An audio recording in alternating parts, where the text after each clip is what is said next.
Now these guys are going to seed. Pretty much done. Hi, Teena Spindler. I am taking a look at my summer garden here, and I'm noticing that it's past its prime. About time to change it out for the cool season flowers.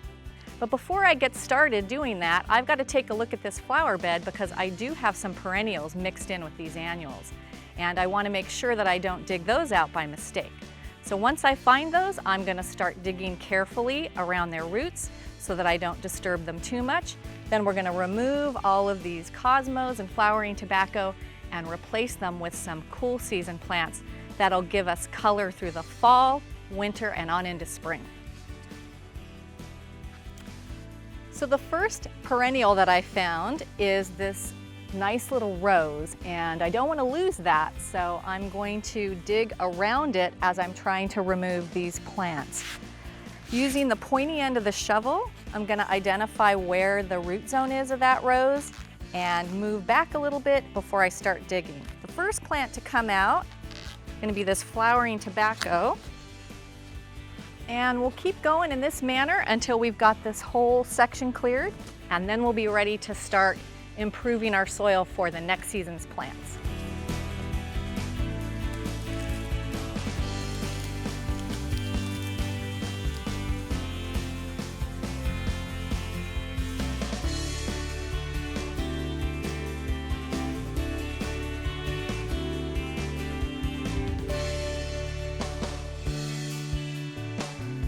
Got our last couple of plants here that we're getting out.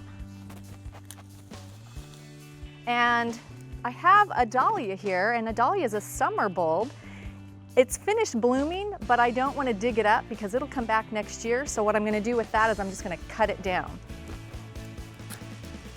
I'm going to leave a little bit of the stem up so that I can tell where it is, so I don't accidentally dig it up when I am enriching the soil. We've got all of the old finished summer plants out of the flower bed.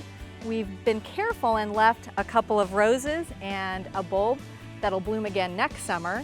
So our next step is to improve the soil by adding some Miracle-Gro garden soil, because every time that you change the plants out in your garden, you always want to improve the soil to ensure that you have success for the next season. Let's get some of this garden soil in these beds. We want to have about a 3-inch layer across the top of the bed, and then I'm going to take my cultivator and work it into the soil to a depth of about 6 inches. If your soil is really compacted, fortunately this soil is nice and loose, you might want to take your shovel and dig down the 6 inches first. But since we just tore plants out of here, the soil's nice and loose.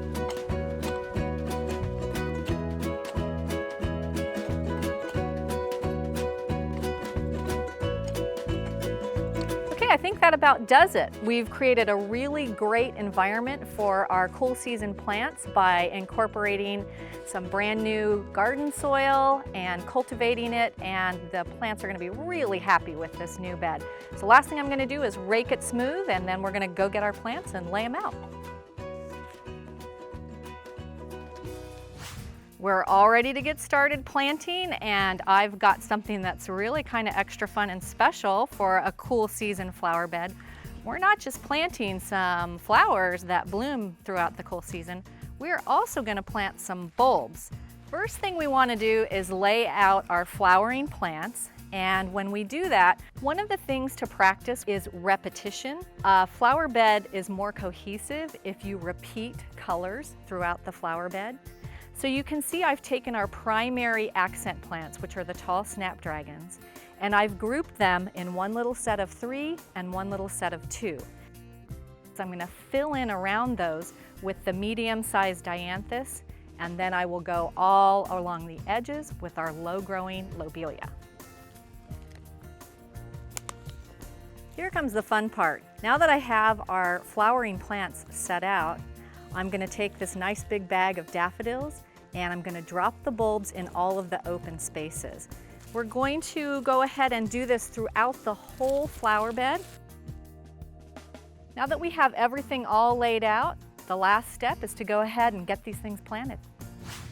Now I'm planting all of the flowering plants before I plant the bulbs because they take up more space and I want to make sure that we have them placed appropriately. The bulbs, which are small, can then be fit in between all of the flowering plants because they'll fit into any little nook and cranny.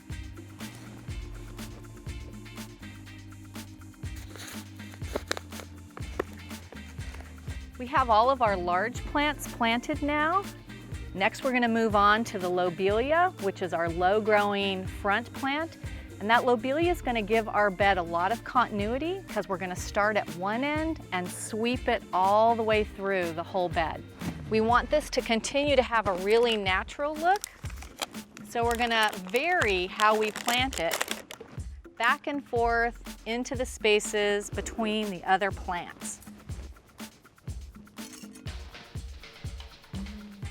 Our last step in planting this awesome cool season flower bed is to plant our bulbs.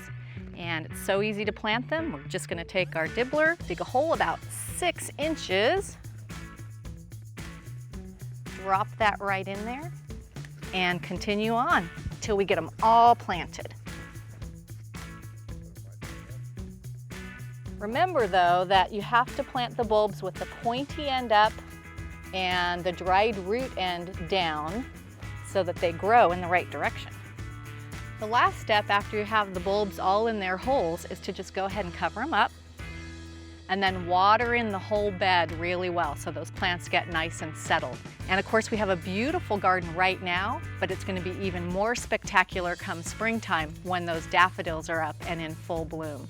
Please join us again at Gardeniers.com for more great gardening ideas, and I'm going to go ahead and finish planting the rest of these bulbs.